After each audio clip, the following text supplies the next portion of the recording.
사랑하는 형제자매 여러분, 혹시 이런 경험이 있으십니까? 하나님께 간절히 기도하며 주님, 제게 말씀해 주세요. 저에게 길을 보여주세요 라고 부르짖었지만 마치 하늘이 노쇠처럼 막힌 것 같아 아무런 응답이 없다고 느끼신 적이 말입니다. 많은 성도들이 이런 고민을 합니다. 하나님이 정말 살아계시다면 왜 내 기도에 응답하지 않으실까? 왜 나에게는 말씀하지 않으실까? 어떤 분들은 극적인 환상이나 음성을 기대하며 그런 체험이 없으면 하나님이 자신을 외면하신다고 생각하기도 합니다. 하지만 오늘 우리가 함께 나눌 말씀은 하나님이 우리에게 말씀하시는 방법이 우리의 기대와는 전혀 다를 수 있다는 것입니다. 하나님은 지금 이 순간에도 우리에게 말씀하고 계시지만 우리가 그 음성을 알아듣지 못하고 있을 뿐입니다. 열왕기상 19장 11절에서 12절을 보면 엘리야가 호렙산에서 하나님을 만나는 장면이 나옵니다. 여호와께서 이르시되 너는 나가서 여호와 앞에서 산에 서라 하시더니 여호와께서 지나가시는데 여호와 앞에 크고 강한 바람이 산을 가르고 바위를 부수나 바람 가운데에 여호와께서 계시지 아니하였고 바람 후에 지진이 있으나 지진 가운데에도 여호와께서 계시지 아니하였고 지진 후에 불이 있으나 불 가운데에도 여호와께서 계시지 아니하였고 불 후에 세미한 소리가 있는지라. 여기서 우리는 놀라운 진리를 발견합니다. 하나님은 크고 강한 바람에도 산을 뒤흔드는 지진에도 모든 것을 태우는 불에도 계시지 않았습니다. 하나님은 세미한 소리, 즉 조용하고 미세한 음성으로 말씀하셨습니다. 이것이 바로 오늘날 우리가 놓치고 있는 하나님의 음성입니다. 우리는 극적이고 초자연적인 현상을 기대하지만 하나님은 우리 마음 깊은 곳에서 일상의 평범한 순간들을 통해 미세하고도 분명한 음성으로 우리에게 말씀하고 계십니다. 세상은 시끄럽습니다. 온갖 소음과 정보가 우리를 둘러싸고 있습니다. 스마트폰의 알림음, 텔레비전의 소음, 사람들의 수다, 그리고 우리 마음속의 잡념들까지 이 모든 소음들이 하나님의 세미한 음성을 가리고 있습니다. 하지만 하나님은 지금도 말씀하고 계십니다. 새벽 첫 햇살이 창문을 통해 들어올 때, 아이의 순수한 웃음소리가 들릴 때, 길가의 작은 꽃이 우리의 시선을 끌 때, 갑자기 마음에 떠오르는 한 구절의 성경 말씀을 통해 하나님은 끊임없이 우리와 소통하려 하고 계십니다.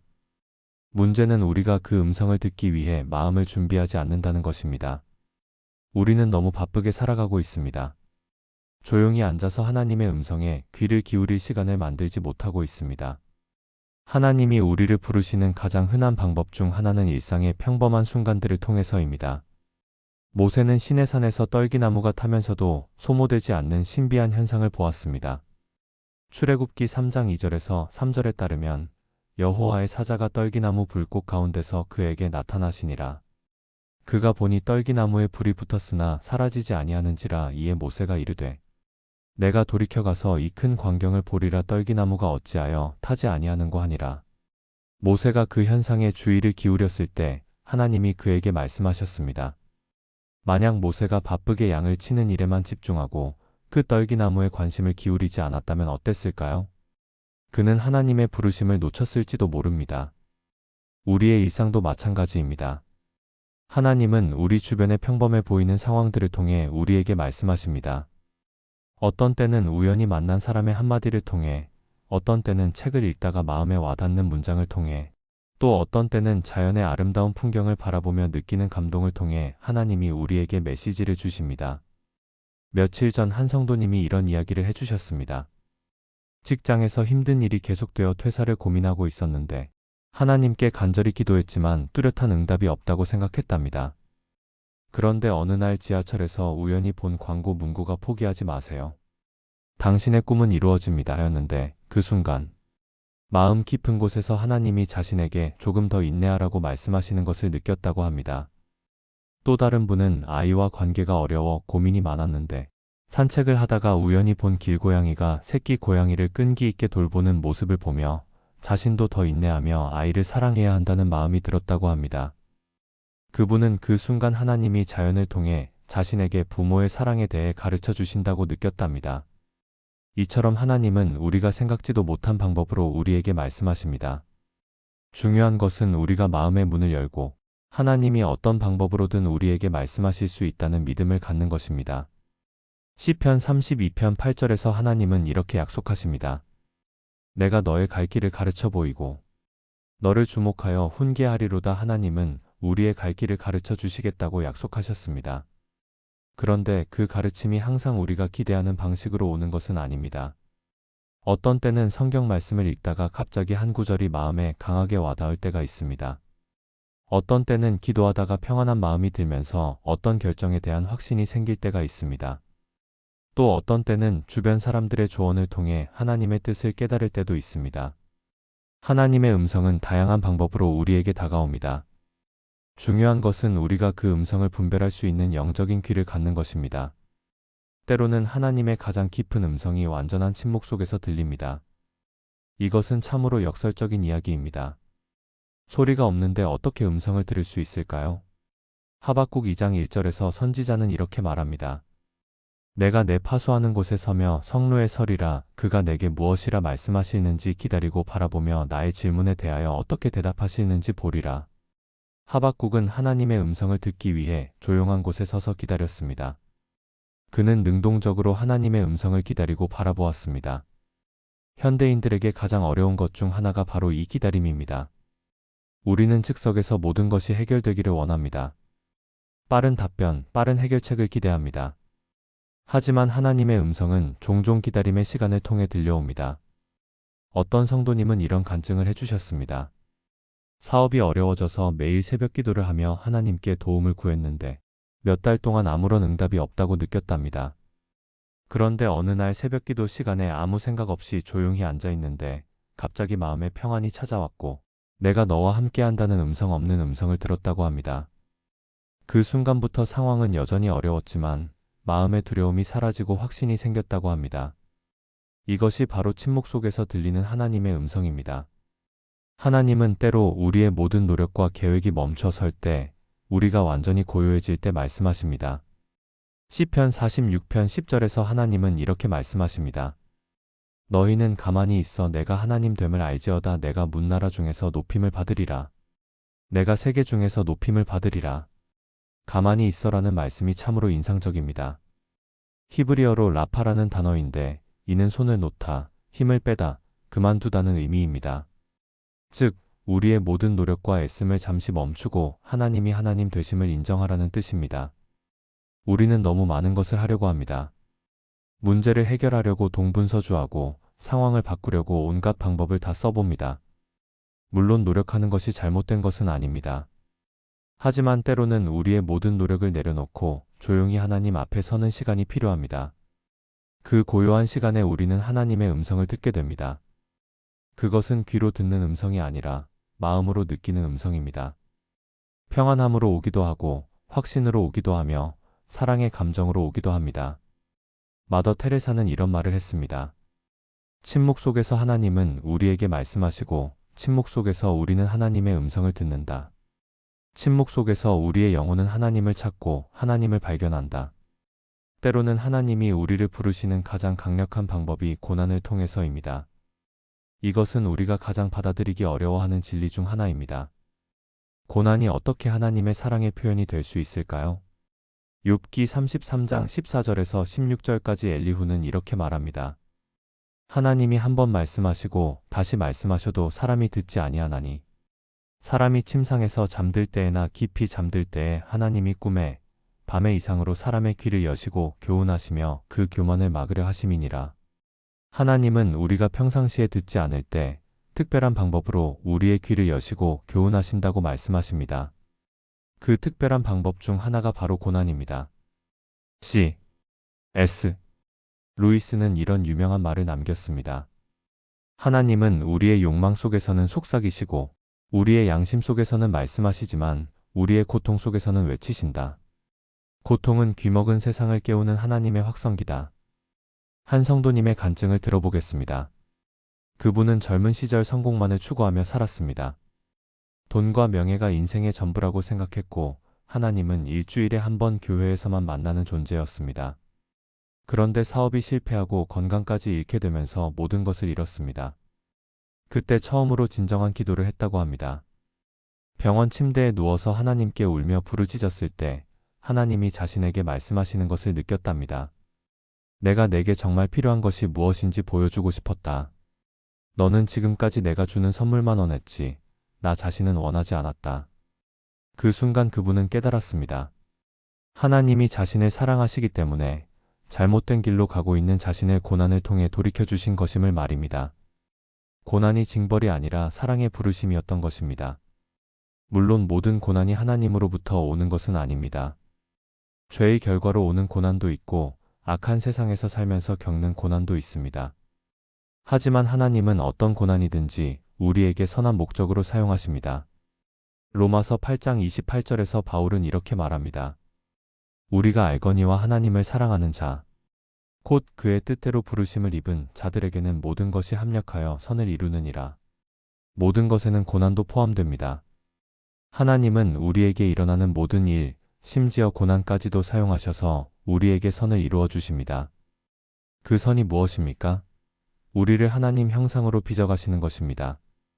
히브리서 12장 10절에서 11절을 보면 저희는 잠시 자기의 뜻대로 우리를 징계하였거니와 오직 하나님은 우리의 유익을 위하여 그의 거룩하심에 참여케 하시느니라. 무릇 징계가 당시에는 즐거워 보이지 않고 슬퍼 보이나 후에 그로 말미암아 연단한 자에게는 의의 평강한 열매를 맺나니 고난은 당시에는 즐겁지 않습니다.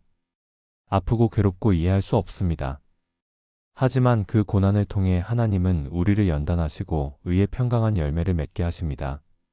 그 과정에서 우리는 하나님의 음성을 더욱 선명하게 듣게 됩니다. 하나님이 우리에게 말씀하시는 또 다른 놀라운 방법은 다른 사람들을 통해서입니다.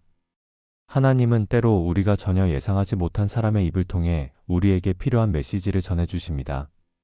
구약 성경을 보면 하나님이 나귀를 통해서까지 말씀하신 기록이 있습니다. 민수기 22장 28절에서 여호와께서 나귀 입을 여시니 나귀가 발람에게 이르되 내가 내게 무엇을 하였기에 나를 이같이 3번을 때리느냐. 하나님이 발람의 완고함을 깨우치기 위해 나귀의 입까지 사용하신 것입니다. 그렇다면 하나님이 우리 주변의 사람들을 통해 말씀하시는 것은 얼마나 자연스러운 일이겠습니까? 문제는 우리가 그것을 알아채지 못한다는 것입니다. 어떤 성도님은 이런 경험을 하셨습니다. 직장에서 중요한 결정을 앞두고 고민이 많았는데 하나님께 기도해도 명확한 답이 오지 않는다고 느꼈답니다. 그런데 며칠 후 버스에서 우연히 들은 승객들의 대화 중에 때로는 안전한 길보다 도전적인 길이 더 의미 있을 수 있어요 라는 말이 귀에 들어왔고 그 순간 자신이 고민하던 문제에 대한 답을 얻었다고 합니다. 또 다른 분은 자녀와의 관계로 고민하고 있었는데 카페에서 옆 테이블 어머니가 친구에게 아이들에게는 훈계보다 따뜻한 이해가 더 필요한 것 같아요 라고 말하는 것을 듣고 큰 깨달음을 얻었다고 합니다. 이처럼 하나님은 우리가 생각지도 못한 사람들을 통해 우리에게 메시지를 전해주십니다. 그것이 가족일 수도 있고 친구일 수도 있으며 때로는 전혀 모르는 사람일 수도 있습니다.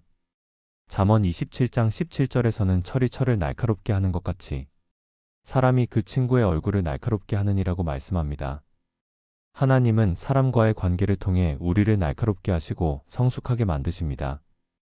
때로는 누군가의 격려를 통해 용기를 얻기도 하고 누군가의 충고를 통해 잘못된 길에서 돌이키기도 합니다. 또 때로는 누군가의 삶을 보며 어떻게 살아야 할지 깨닫기도 합니다. 중요한 것은 우리가 열린 마음으로 다른 사람들의 말에 귀를 기울이는 것입니다. 물론 모든 사람의 말을 무분별하게 받아들이라는 의미는 아닙니다. 성경 말씀에 비추어 분별해야 합니다. 하지만 하나님이 어떤 사람을 통해서든 우리에게 말씀하실 수 있다는 열린 자세를 갖는 것은 중요합니다. 에베소서 4장 19절에서 바울은 더러운 말은 너희 입 밖에도 내지 말고 오직 덕을 세우는 데 소용되는 대로 선한 말을 하여 듣는 자들에게 은혜를 끼치게 하라고 말씀합니다. 우리도 다른 사람들에게 하나님의 메시지를 전하는 도구가 될 수 있습니다. 우리의 말 한마디가 누군가에게는 하나님의 음성이 될 수 있습니다. 그러므로 우리는 더욱 조심스럽고 은혜로운 말을 해야 하겠습니다. 하나님이 우리에게 말씀하시는 가장 직접적이고 확실한 방법은 성령님을 통해서입니다. 예수님은 요한복음 16장 13절에서 이렇게 말씀하셨습니다. 그러하나 진리의 성령이 오시면 그가 너희를 모든 진리 가운데로 인도하시리니 그가 자의로 말하지 않고 오직 듣는 것을 말하며 장래 일을 너희에게 알리시리라. 성령님은 진리의 성령이십니다. 그분은 우리를 모든 진리 가운데로 인도하시며 하나님의 뜻을 우리에게 알려주십니다. 그런데 성령님이 우리에게 말씀하시는 방법은 어떠한 것일까요? 첫째로, 성령님은 우리의 양심을 통해 말씀하십니다. 우리가 잘못된 일을 하려고 할 때 마음에 불안함이 오고, 옳은 일을 할 때는 평안함이 오는 것이 성령님의 인도하심입니다. 로마서 9장 1절에서 바울은 내가 그리스도 안에서 참말을 하고 거짓말을 아니하노라 내 양심이 성령 안에서 나로 더불어 증거하노니라고 말했습니다. 바울의 양심이 성령님과 함께 증거했다는 것입니다. 둘째로, 성령님은 하나님의 말씀을 통해 우리에게 말씀하십니다. 성경을 읽을 때 갑자기 한 구절이 마음에 강하게 와닿거나 설교를 들을 때 내 이야기처럼 들리는 것은 성령님이 그 말씀을 통해 우리에게 말씀하시는 것입니다. 한 성도님은 이런 간증을 해주셨습니다. 남편과 갈등이 있어 이혼을 고려하고 있었는데 어느 날 성경을 읽다가 에베소서 4장 32절 서로 인자하게 하며 불쌍히 여기며 서로 용서하기를 하나님이 그리스도 안에서 너희를 용서하심과 같이 하라는 말씀이 마음에 강하게 와닿았다고 합니다. 그 순간 성령님이 자신에게 네가 먼저 용서하라고 말씀하시는 것을 느꼈고 결국 남편과 화해할 수 있었다고 합니다. 셋째로, 성령님은 기도할 때 우리 마음에 확신을 주시거나 평안을 주심으로 말씀하십니다. 어떤 결정을 놓고 기도할 때 한쪽으로는 평안함이 오고 다른 쪽으로는 불안함이 온다면 그것이 성령님의 인도하심입니다.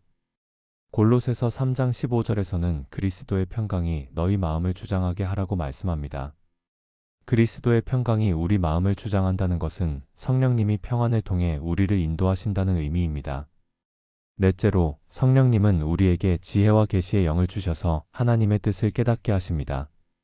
에베소서 1장 17절에서 바울은 우리 주 예수 그리스도의 하나님, 영광의 아버지께서 지혜와 계시의 정신을 너희에게 주사 하나님을 알게 하시고라고 기도했습니다. 때로는 기도하다가 갑자기 어떤 생각이 마음에 떠오르거나 문제의 해결책이 떠오르는 것이 성령님의 인도하심입니다. 중요한 것은 그 생각이나 아이디어가 성경 말씀과 일치하는지 하나님의 성품과 일치하는지 분별하는 것입니다. 성령님의 음성은 결코 성경 말씀과 모순되지 않습니다. 또한 두려움이나 정죄감을 주지 않고 평안과 사랑과 소망을 줍니다. 로마서 8장 1절에서 그러므로 이제 그리스도 예수 안에 있는 자에게는 결코 정죄함이 없나니라고 말씀하셨기 때문입니다. 사랑하는 형제 자매 여러분, 오늘 우리는 하나님이 우리를 부르시는 다양한 방법들에 대해 함께 나누었습니다. 하나님은 세미한 소리로 일상의 평범한 순간들을 통해 침묵 속에서 고난을 통해 다른 사람들을 통해 그리고 성령님의 직접적인 인도하심을 통해 우리에게 말씀하고 계십니다. 문제는 하나님이 말씀하지 않으신다는 것이 아니라 우리가 그 음성을 듣지 못한다는 것입니다. 그렇다면 어떻게 해야 하나님의 음성을 더 잘 들을 수 있을까요? 첫째, 마음을 조용히 하는 시간을 가져야 합니다. 하루 중 일정한 시간을 정해서 모든 활동을 멈추고 조용히 하나님 앞에 앉는 시간을 가지십시오. 처음에는 어색하고 어려울 수 있지만 계속 연습하면 하나님의 세미한 음성을 들을 수 있게 됩니다. 둘째, 성경 말씀을 꾸준히 읽고 묵상해야 합니다. 하나님의 음성을 분별하려면 하나님의 성품과 뜻을 알아야 합니다. 성경은 하나님의 성품과 뜻이 기록된 책입니다. 말씀을 많이 읽고 묵상할수록 하나님의 음성을 더 잘 알아들을 수 있습니다. 셋째, 열린 마음으로 하나님을 기대해야 합니다. 하나님이 내 기대와 다른 방법으로 말씀하실 수 있다는 마음의 준비가 필요합니다. 고정관념을 버리고 하나님이 어떤 방법으로든 내게 말씀하실 수 있다고 믿으십시오. 넷째, 순종하는 마음을 준비해야 합니다. 하나님의 음성을 듣고도 순종하지 않으면 점점 그 음성이 희미해집니다. 작은 것부터라도 하나님의 음성에 순종하는 연습을 하십시오. 요한복음 10장 3절에서 4절에서 예수님은 이렇게 말씀하셨습니다. 양들은 그의 음성을 듣나니 그가 자기 양의 이름을 각각 불러 인도하여 내느니라. 자기 양을 다 내놓은 후에 앞서가면 양들이 그를 따르나니 이는 그들이 그의 음성을 알미라. 우리는 주님의 양입니다. 양은 목자의 음성을 압니다. 우리도 우리의 목자이신 예수님의 음성을 알 수 있습니다. 그 음성은 사랑의 음성이고 위로의 음성이며 인도의 음성입니다. 하나님은 지금도 여러분에게 말씀하고 계십니다. 여러분이 이 말씀을 듣고 있는 바로 이 순간에도 하나님은 여러분의 마음에 무언가를 말씀하고 계실 것입니다. 그 음성에 귀를 기울이십시오. 혹시 지금 마음에 회개하고 싶은 마음이 드십니까?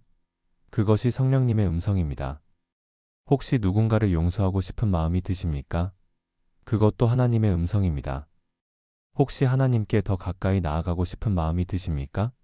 그것 또한 하나님이 여러분을 부르시는 음성입니다. 기도해 보겠습니다. 사랑하는 하나님 아버지, 지금까지 주님의 음성을 듣지 못했던 저희를 용서해 주시옵소서. 주님은 늘 저희에게 말씀하고 계셨는데, 저희가 너무 바쁘고 시끄러운 세상에 마음을 빼앗겨 주님의 세미한 음성을 놓쳤습니다. 이제 저희의 마음을 조용히 하겠습니다. 주님의 음성에 귀를 기울이겠습니다. 주님이 어떤 방법으로든 저희에게 말씀해 주시기를 간구합니다. 일상의 작은 일들을 통해서도, 다른 사람들을 통해서도, 고난을 통해서도 주님의 음성을 들을 수 있게 해주시옵소서. 특별히 성령님께서 저희 마음에 직접 말씀해 주시옵소서. 저희가 주님의 뜻을 분별할 수 있는 지혜를 주시고, 주님의 음성을 듣고 순종할 수 있는 용기를 주시옵소서. 주님, 저희는 주님의 양입니다. 목자의 음성을 아는 양이 되게 해주시옵소서. 주님이 앞서가시면 저희가 따를 수 있게 해주시옵소서. 이 시간 이후로 저희의 삶이 주님의 음성을 듣고 순종하는 삶이 되게 해주시옵소서. 예수님의 이름으로 기도드립니다. 아멘. 형제 자매 여러분, 하나님은 지금도 여러분을 사랑하시며 여러분에게 말씀하고 계십니다. 이 메시지가 여러분에게 위로와 격려가 되었다면 아멘으로 화답해 주시고, 좋아요와 구독으로 더 많은 분들이 하나님의 음성을 들을 수 있도록 도와주시기 바랍니다. 하나님의 평안과 사랑이 여러분과 함께 하시기를 축원합니다. 감사합니다.